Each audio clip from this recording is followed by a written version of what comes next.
Good evening, dear listeners, and welcome back to Morbid Whispers, House of Dreams.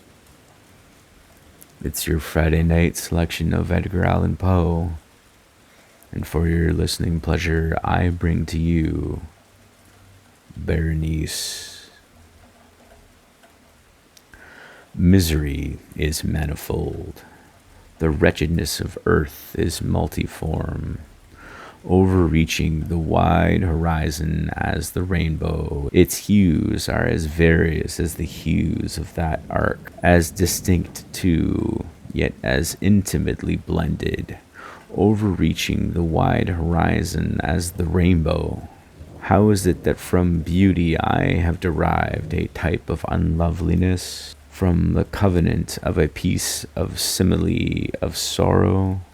But as, in ethics, evil is a consequence of good, so in fact, out of joy is sorrow born. Either the memory of past bliss is the anguish of today, or the agonies which have their own origin in the ecstasies which might have been. My baptismal name is Agus. That of my family I will not mention. Yet there are no towers in the land more time-honored than my gloomy gray hereditary halls. Our line has been called a race of visionaries, and in many striking particulars, in the character of the family mansion, in the frescoes of the chief saloon, in the tapestries of the dormitories, in the chiseling of some buttresses in the armory, but more especially in the gallery of antique paintings, in the fashion of the library chamber, and lastly, in the very peculiar nature of the library's contents, there is more than sufficient evidence to warrant the belief. The recollections of my earliest years are connected with the chamber and with its volumes, of which latter I will say no more. Here died my mother. Erin I was born. But it is mere idleness to say that I had not lived before, that the soul has no previous existence. You deny it? Let us not argue the matter. Convinced myself, I seek not to convince. There is, however, a remembrance of aerial forms, of spiritual and meaning eyes, of sounds musical yet sad, a remembrance which will not be excluded, a memory like a shadow, vague, variable, indefinite, unsteady, and like a shadow, too, in the impossibility of my getting rid of it while the sunlight of my reasons shall exist.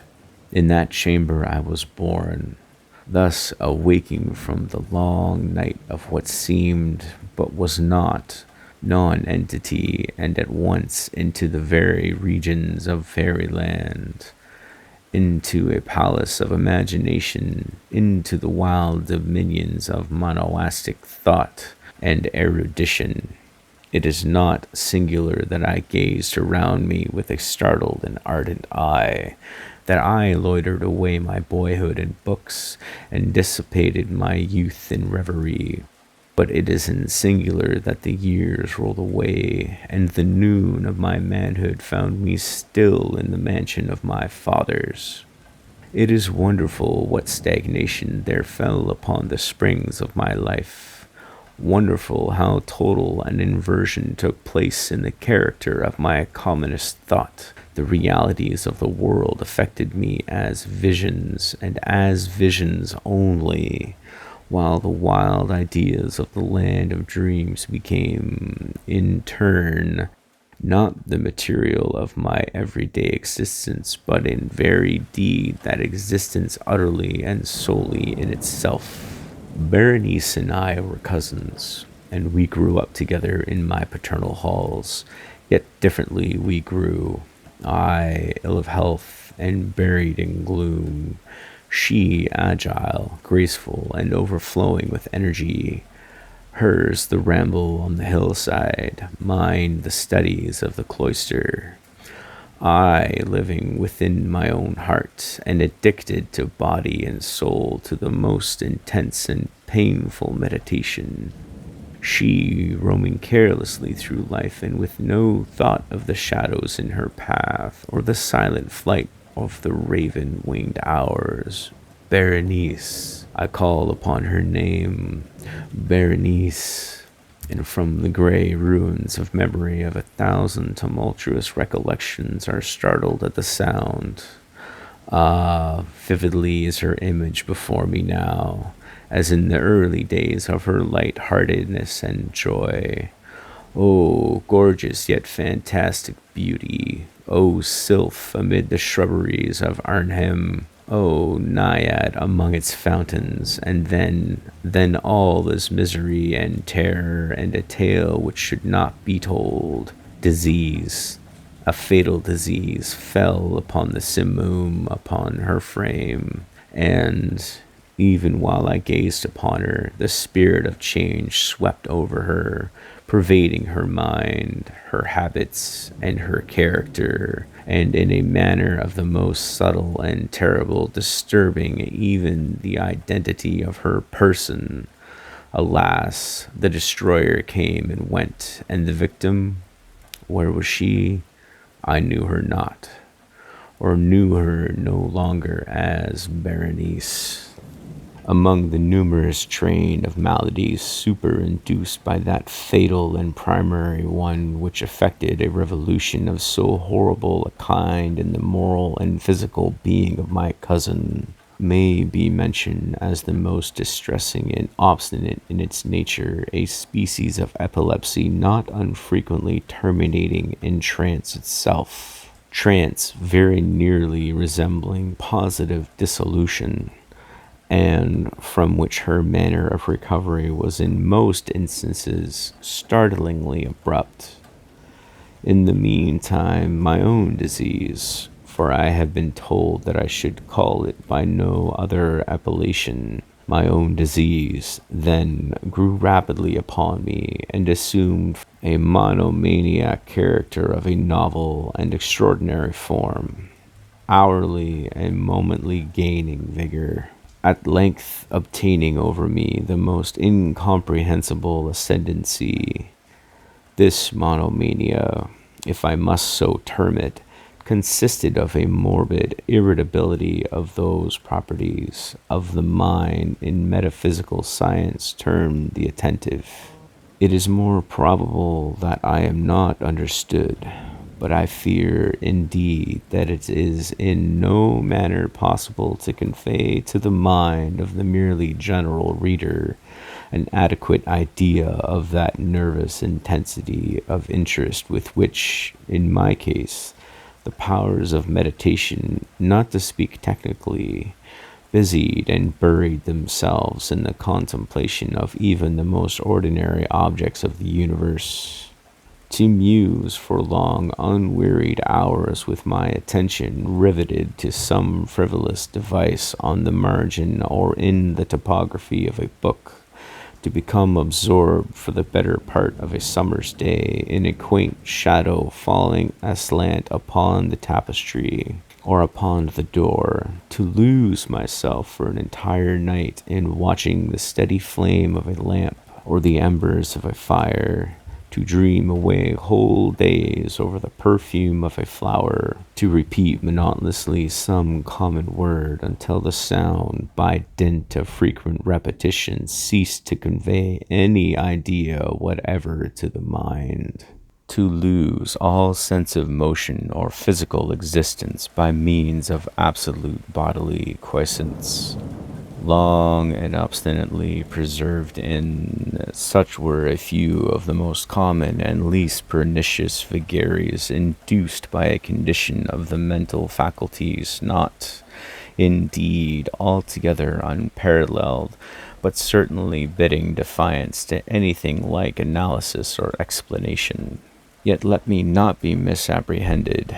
The undue, earnest, and morbid attention thus excited by objects in their own nature frivolous, must not be confounded in character with that ruminating propensity common to all mankind, and more especially indulged in by persons of ardent imagination. It was not even, as might be at first supposed, an extreme condition of exaggerated of such propensity, but primarily and essentially distinct and different. In the one instance, the dreamer or enthusiast being interested by an object usually not frivolous, imperceptibly loses sight of this object in a wilderness of deductions and suggestions ensuing therefrom, until the conclusion of a daydream often replete with luxury, he finds the insentimentum or first cause of his musings entirely vanished and forgotten. In my case, the primary object was invariably frivolous, although assuming, through the medium of my distempered vision, a refracted and unreal importance. Few deductions, if any, were made, and those few pertinaciously returning upon the original object as a center. The mediations were never pleasurable, and at the termination of the reverie, the first cause, so far from being out of sight, had attended that supernaturally exaggerated interest which was the prevailing feature of the disease. In a word, the powers of mind more particularly exercised were, with me, as I have said before, the attentive, and are, with the daydreamer, the speculative. My books, at this epoch, if they did not actually serve to irritate the disorder, partook, it will be perceived, largely in their imaginative and inconsequential nature of the characteristic qualities of the disorder itself.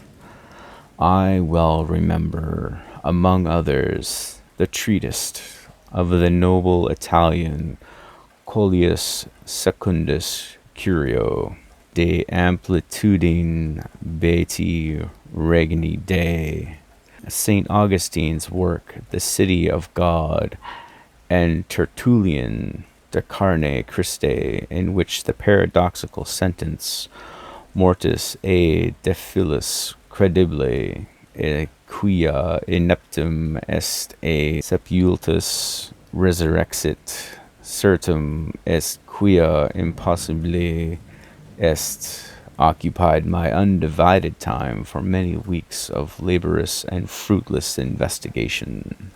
Thus it will appear that, shaken from its balance only by trivial things, my reason bore resemblance to that ocean crag spoken of by Ptolemy Hephaestion, which, steadily resisting the attacks of human violence and the fiercer fury of the waters and the winds, trembled only to the touch of the flower called asphodel. And although to a careless thinker it might appear in a matter beyond doubt that the alteration produced by her unhappy malady in the moral condition of Berenice would afford me many objects for the existence of that intense and abnormal meditation whose nature I have been at some trouble in explaining, yet such was not in any degree the case. In the lucid intervals of my infirmity, her calamity indeed gave me pain, and taking deeply to heart that total wreck of her fair and gentle life, I did not fall to ponder frequently and bitterly upon the wonder-working means by which so strange a revolution had been so suddenly brought to pass. But these reflections partook not of the idiosyncrasy of my disease, and were such as would have occurred under similar circumstances to the ordinary mass of mankind. True to its character, my disorder revealed in the less important but more startling changes wrought in the physical frame of Berenice, in the singular and most appalling distortion of her personal identity. During the brightest days of her unparalleled beauty, most surely I had never loved her. In this strange anomaly of my existence, feelings with me had never been of the heart, and my passions always were of the mind. Through the gray of the early morning, among the trellised shadows of the forest at noonday, and the silence of my library at night, she had flitted by my eyes, and I had seen her, not as the living and breathing Berenice, but as the Berenice of a dream, not as a being of the earth, earthy, but as the abstraction of such a being, not as a thing to admire, but to analyze, not as an object to love, but as the theme of the most abstruse, although desultory speculation. And now I shuddered in her presence and grew pale at her approach. Yet bitterly lamenting her fallen and desolate condition, I called to mind that she had loved me long, and in an evil moment I spoke to her of marriage.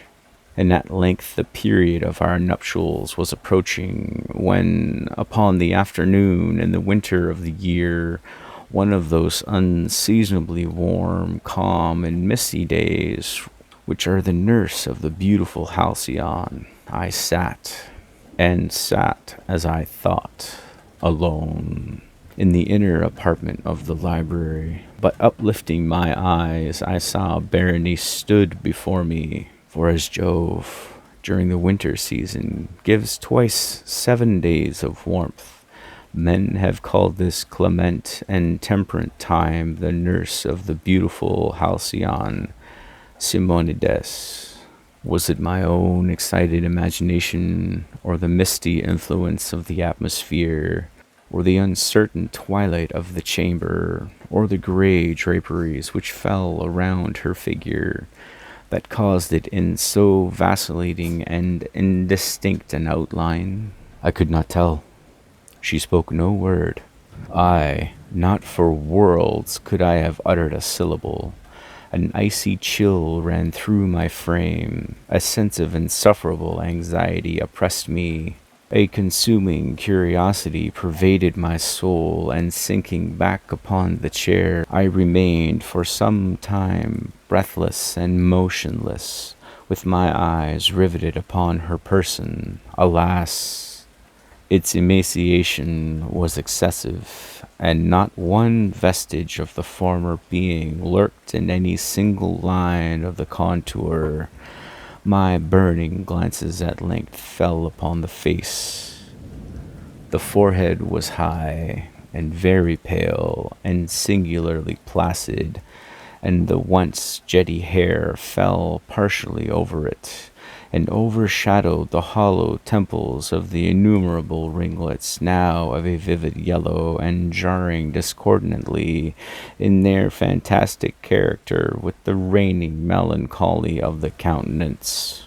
The eyes were lifeless and lustreless, seemingly pupilless, and I shrank involuntarily from their glassy stare to the contemplation of the thin and shrunken lips.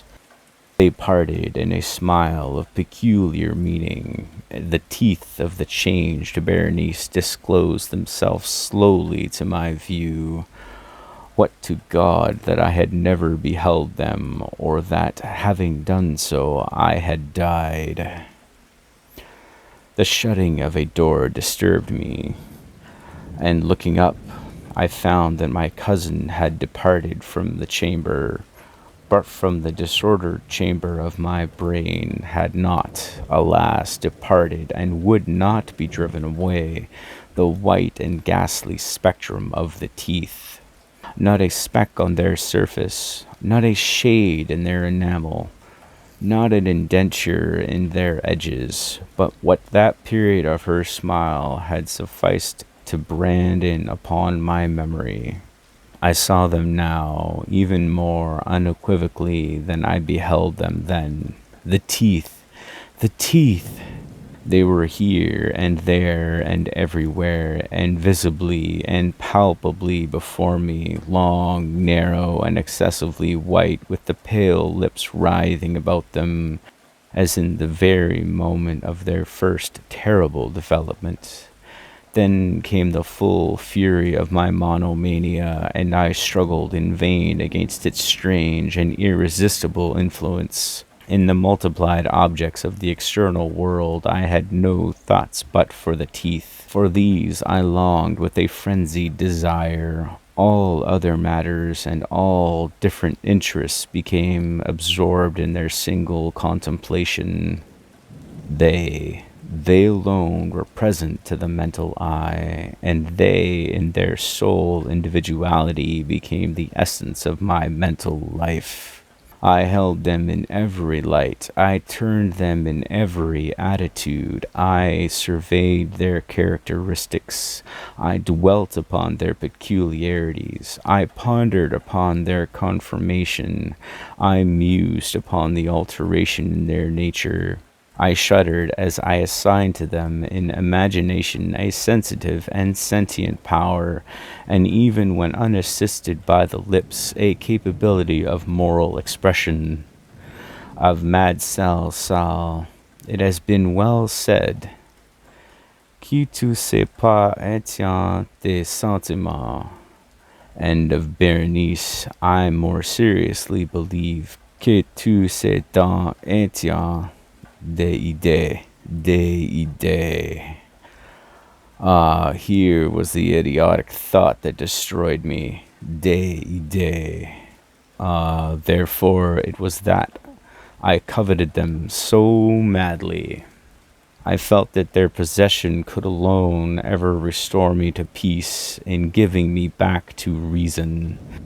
And the evening closed in upon me thus, and the darkness came and tarried and went, and the day again dawned, and the mists of a second night were now gathered around, and still I sat motionless in that solitary room, and still I sat buried in meditation, and still the phantasma of the teeth maintained its terrible ascendancy as, with most vivid, hideous distinctness, it floated about amid the changing lights and shadows of the chamber. At length there broke in upon my dreams a cry as of horror and dismay, and thereunto, after a pause, succeeded the sound of troubled voices intermingled with many low moanings of sorrow or of pain. I arose from my seat, and throwing open one of the doors of the library, saw standing out in the antechamber a servant maiden, all in tears, who told me that Berenice was no more. She had been seized with epilepsy in the early morning, and now, at the closing in of the night, the grave was ready for its tenant, and all the preparations for the burial were completed. I found myself sitting in the library, and again sitting there alone. It seemed that I had newly awakened from a confused and excited dream. I knew that it was now midnight, and I was well aware that since the setting of the sun, Berenice had been interned. But of that dreary period which intervened I had no positive, at least no definite comprehension, yet its memory was replete with horror more horrible from being vague, and terror more terrible from ambiguity. It was a fearful page in the record of my existence, written all over with dim and hideous and unintelligible recollections. I strive to decipher them, but in vain, while ever and anon, like the spirit of a departed sound, the shrill and piercing shriek of a female voice seemed to be ringing in my ears. I had done a deed. What was it?